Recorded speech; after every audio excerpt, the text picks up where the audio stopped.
Stuart McCormick. Stuart McCormick, father of Kenny McCormick, is consistently portrayed as a parent whose chronic unemployment, substance abuse, and lack of accountability directly shape his children's living conditions. His spending priorities, often focused on alcohol and reduce the family's ability to meet basic needs like food, clothing, and home maintenance. In Starvin' Marvin, the McCormick household is shown with only one can of food for the entire family, illustrating a state of food insecurity that appears in multiple episodes. This scarcity is reinforced in Chicken Pox, where visiting children are served only frozen waffles. When Carol criticizes the lack of proper meals, Stuart shifts the blame onto her instead of taking responsibility or making changes. The home itself is consistently depicted as dilapidated and overcrowded. In City Part of Town, when gentrification pressures the poorest residents, Stuart refuses to improve the property, claiming systemic oppression makes such efforts pointless. This demonstrates a recurring victim mentality that prevents him from pursuing practical solutions. Stuart's choices have also put Kenny at risk before birth. Coon vs. Coon and Friends reveals that he and Carol joined the cult of Cthulhu solely for free beer, possibly while Carol was pregnant.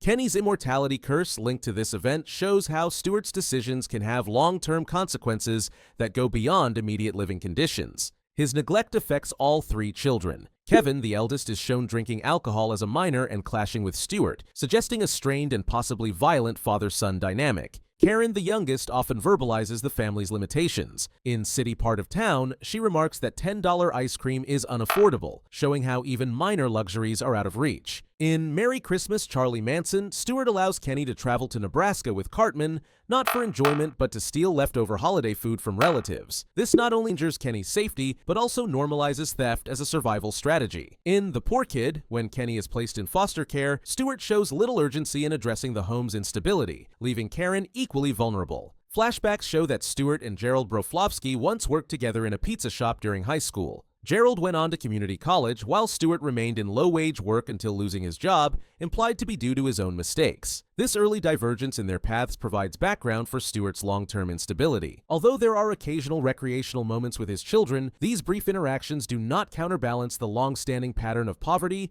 substance dependency, and refusal to change that define his parenting. Gerald Broflovsky.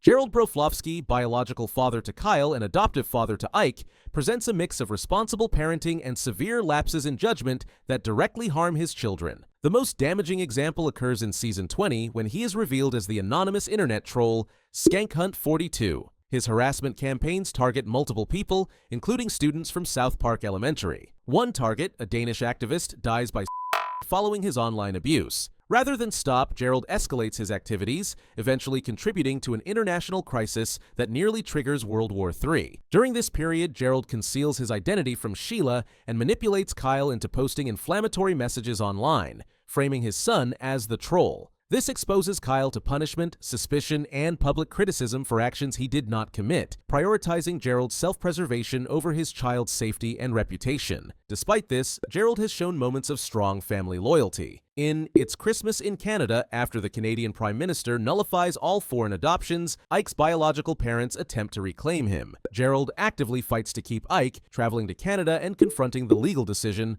though ultimately unsuccessful. In Human Centipede, Gerald steps in after Kyle unknowingly agrees to disturbing contractual terms from Apple. Gerald reviews the agreement, confronts Apple representatives, and sacrifices his technology preferences by switching entirely to Apple products to secure Kyle's release from their experiment. His relocation decisions have had mixed outcomes. Moving from New Jersey to South Park was intended to improve Kyle's environment. However, in Smug Alert, moving the family to San Francisco to be among other hybrid car owners results in the formation of a hazardous smug cloud over the town. Kyle is once again left to help resolve a crisis connected to Gerald's choices. In The Pandemic Special, Gerald's excessive hoarding of pandemic supplies indirectly worsens shortages and tensions in the community, creating challenges Kyle must manage at school. Gerald generally maintains a stable household when his personal interests are not in conflict. However, the scale of his misconduct as Skankhunt42, combined with the act of using his son as a cover, represents a profound breach of parental responsibility. Randy Marsh.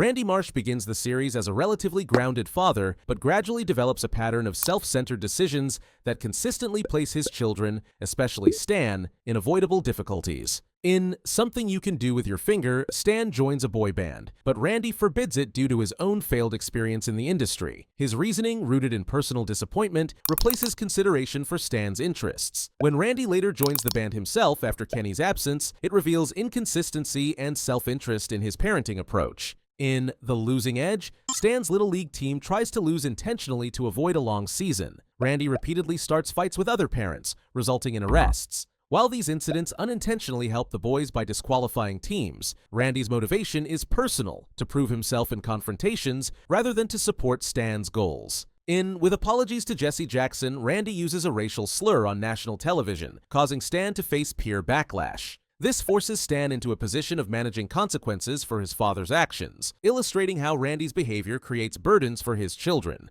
A rare example of targeted assistance occurs in Make Love, Not Warcraft, where Randy secures the Sword of 1,000 Truths for Stan and his friends to defeat a disruptive player. This instance is notable for its direct benefit without accompanying negative fallout. In Bloody Mary, Randy claims his alcoholism is a terminal disease, shifting caregiving responsibilities onto Stan, including driving him while underage. This misrepresentation prolongs the problem and transfers adult responsibilities to a child. Financial decisions also harm the family. In A Nightmare on FaceTime, Randy invests in a failing Blockbuster store, draining resources. In the Tegrity Farms storyline, his business becomes his primary focus for multiple seasons, reducing his parental involvement and shifting household priorities. His interactions with Shelley also show reckless decision-making. In Broadway Bro Down, his interference in her dating indirectly causes her boyfriend's death. In the Lord arc, hiding his identity as her idol damages trust when the truth emerges. Across these situations, Randy's actions frequently prioritize his personal goals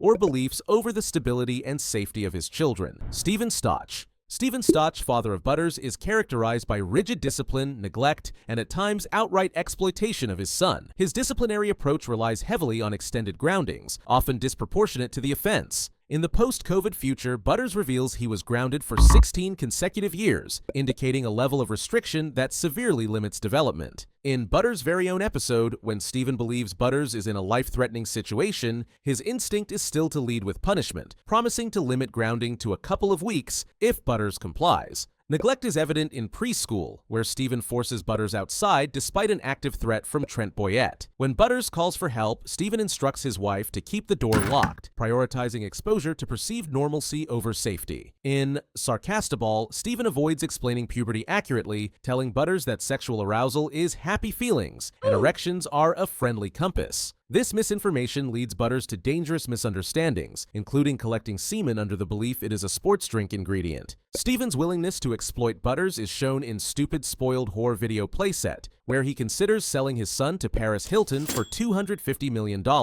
framing it as beneficial to the family without considering psychological harm.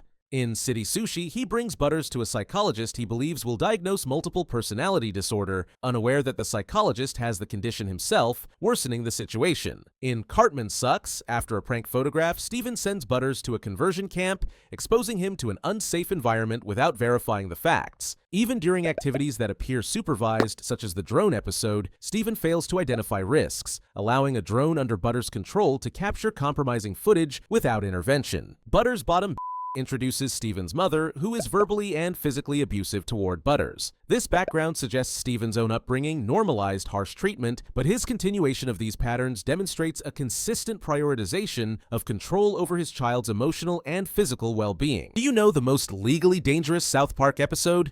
If you want to know, then click here.